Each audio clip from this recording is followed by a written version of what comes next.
Hi everyone, it's me, ang nag-iisang Hazel Aria Mamaison ng Bachelor of Science Hospitality Management, Block 31.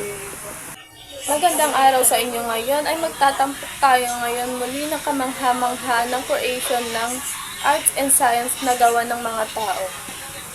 Pero bago lahat ng to, halina mag-subscribe and mag-like sa aking channel and click the notification of bells. Salamat! Internet of Things or IoT. Nag-i-imagine ka pa rin ba ng futuristic of ideas ng mga scenarios o tulad ng mga napapanood natin sa mga fiction genres o di kaya mga English movies, anime, o K-drama o kaya naman nakapag-daydream ka na nito? Well, it's time to wake up dahil ang akala mo sa fiction ay abot kamay na ng mga highly advanced technology. If you have heard it or not, itong ilan sa mga nakaka-amaze na kaya itong gawin. In terms of home, ito ay nakakonektado ka sa mga variety, devices, and appliances. At namamonitor mo ang mga status ng mga ito. Malalaman mo ang isang bagay kung ito ay IoT devices. Kung mga ito ay nagsisimula ng smart.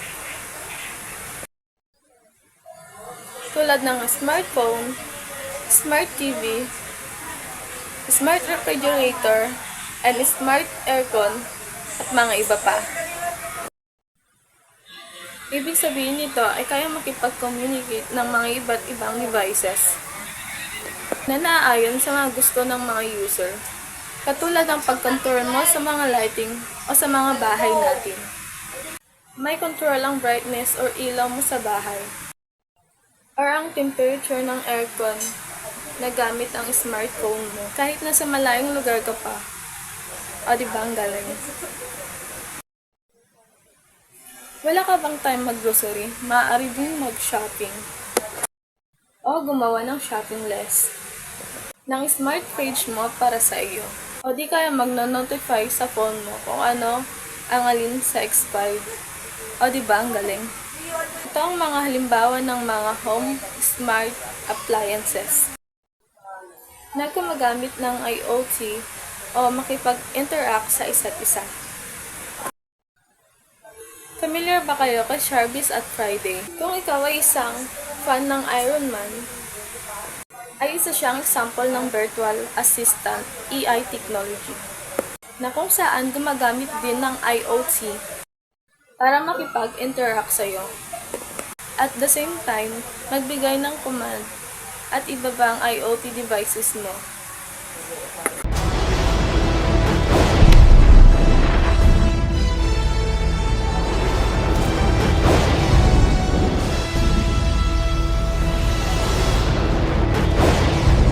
At thank you sa panonood ng aking IoT technology. Sana may natutunan kayo. Bye! What is IoT?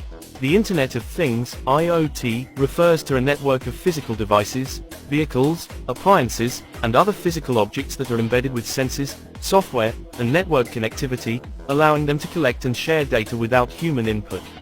For example, you get back home and the lights come on, your coffee maker starts warming up the coffee, your TV turns onto your favorite channel, etc. What makes IoT work?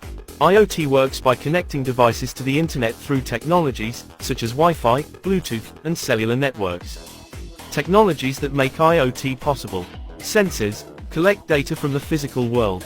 Networks connect the sensors to the internet. Software collects, stores, and analyzes the data collected by the sensors. IoT cons: privacy and security, compatibility, fewer jobs, complexity. IoT pros: efficiency, automation, cost savings, quality control.